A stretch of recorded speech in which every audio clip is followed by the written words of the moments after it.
አሰላሙ አለይኩም ወረህመቱላሂ ወበረካቱ። እንዴት ናችሁ? ሰላም ናችሁ? ውድ ቤተሰቦቼ ሁላችሁንም ሰላም ብያለሁ።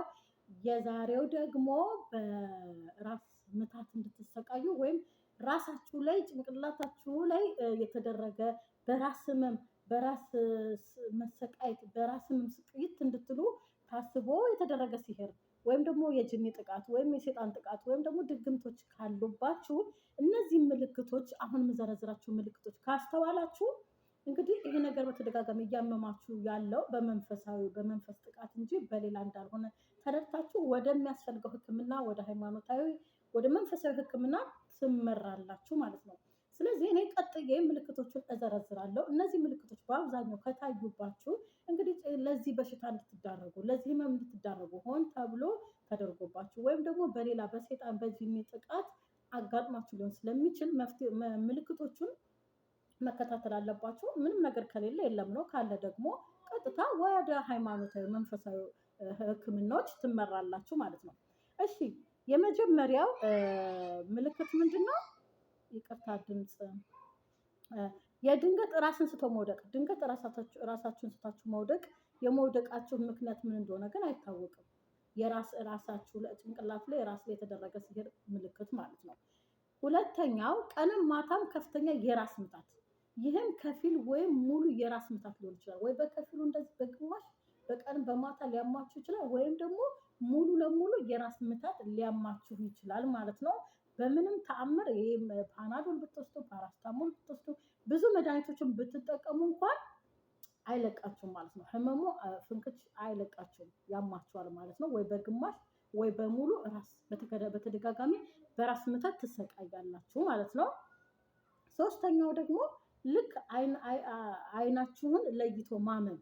በቃ በዚህ እንትን ከተጠቃችሁ አንደኛው ሁለተኛው ምልክት እያያችሁ ነው። ሶስተኛው ደግሞ አይናችሁን ብቻ ለይቶ ያማችኋል።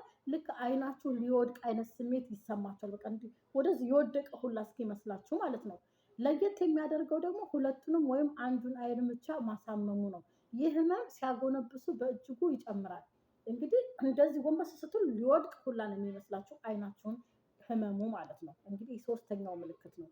ቅድም ከሁለት ምልክት ተናግራለሁ። አሁን ሶስተኛው ምልክት አንድ ላይ ተጨምሮ ማለት ነው።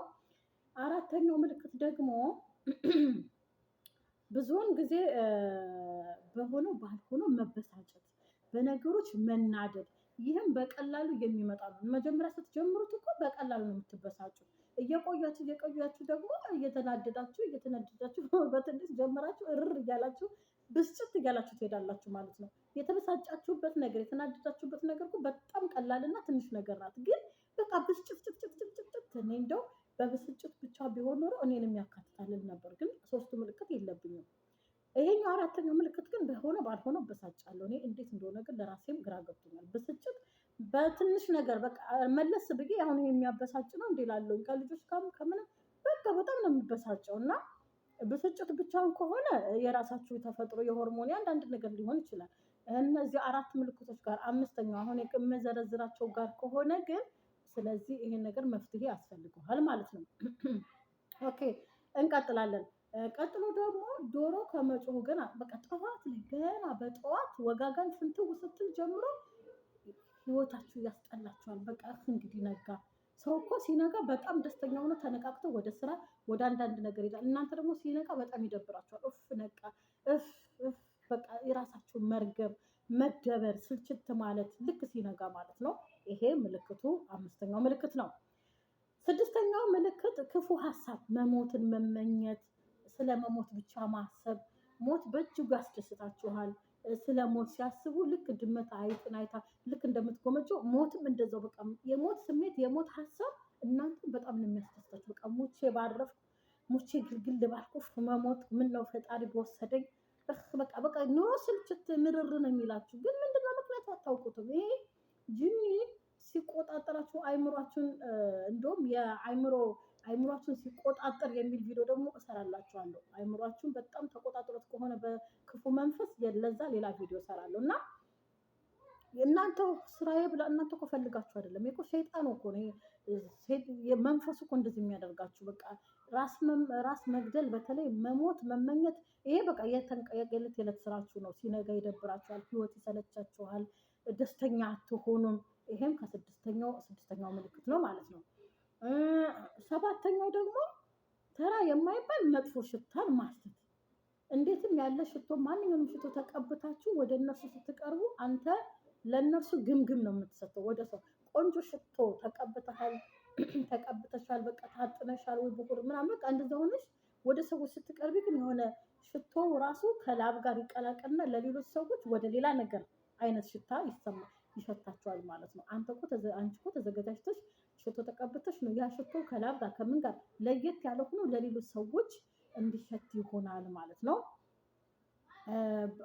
በቃ ሕክምና ራሱ ሄዳችሁ እነዚህ ነገሮች ለሽታ የሰውነታችሁ መሽተት ወይም ሕክምና ራሱ መፍትሄ አለማግኘት ማለት ነው። ምንም አይነት መፍትሄ የማታገኙ ከሆነ በሕክምና ይሄም ከዚህ ምልክቶች አንዱ ነው። ስምንተኛ በቃ ከሰው መራቅ ማብዛት። ሲመሽ ሰው መራቅ፣ ብቸኝነት ይሰማችኋል፣ ብቻችሁን መቀመጥ ትፈልጋላችሁ፣ ሰው ባያወራችሁ፣ በተለይ ምሽት አካባቢ ሰው ባያወራችሁ፣ የሆነ ሱስ ውስጥ ገብታችሁ ትደበቃላችሁ፣ ብቻችሁን መሆን ትፈልጋላችሁ። በተለይ ማታ አካባቢ ማለት ነው። ራቅ በቃ የሆነ ክላስ ውስጥ ገብታችሁ ራሳችሁን ዝግት አድርጋችሁ ቁጭ ትላላችሁ ማለት ነው። እንግዲህ እነዚህ ምልክቶች ከሁለት በላይ ወይም ከሶስት አካባቢ ከታየባችሁ እንደምናገረው ከዚህ በፊትም ወደ ሃይማኖታዊ ቦታ በመሄድ ሕክምናውን ፈውሱን ማግኘት አለባችሁ ማለት ነው። ለዛሬ ያቀረብኩላችሁ ይህን ይመስላል። በቀጣዩ ደግሞ ራሳችሁን ሲቆጣጠራችሁ ወይም አይምሯችሁን ማሰቢያችሁን እንደተቆጣጠራችሁ የሚያመላክት ቪዲዮ እሰራለሁ ማለት ነው። ዞሮ ዞሮ በዚህ ዙሪያ በሰፊው በብዛት እየሰራሁ ስለሆነ ላይክ እያደረጋችሁ አበረታቱን። አንዳንድ የሚገባ ድምፅ አለ እንግዲህ ስላልተኙልኝ ልጆች ይቅርታ ጠይቃለሁ። ደህና ቆዩ።